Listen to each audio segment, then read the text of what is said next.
Rumah keluarga Alia berada dalam suasana yang berbeda sejak beberapa minggu terakhir. Ruang tamu yang biasanya ramai kini lebih sering sunyi. Hanya sesekali diisi suara televisi yang dibiarkan menyala tanpa benar-benar ditonton. Alia pulang ke rumah orang tuanya lebih cepat sore itu. Bukan karena ingin beristirahat, tetapi karena hatinya terasa semakin gelisah. Pertengkaran halus antara ayah dan ibunya semakin sering terdengar. Dan ia khawatir semuanya berkaitan dengan masalah usaha ayahnya yang mulai terseok. Alia baru saja meletakkan tas ketika mendengar ibunya berbicara dengan nada tertekan di ruang kerja. Pak Gunawan sudah menunda pembayaran lagi. Sampai kapan kita harus terus menunggu?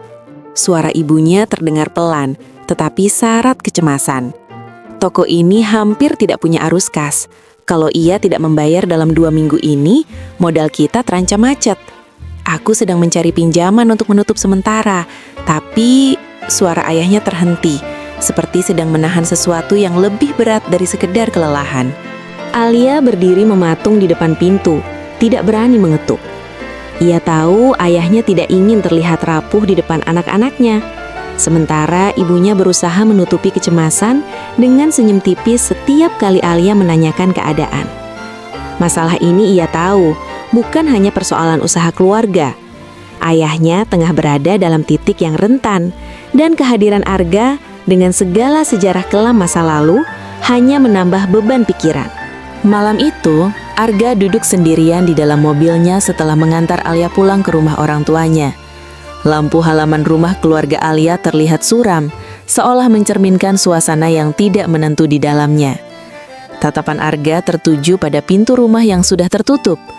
Pertemuan terakhir masih membekas kuat, ketegangan ayah Alia dan sikap dingin ibunya, dan betapa Alia berusaha menahan emosi agar tidak pecah di antara mereka.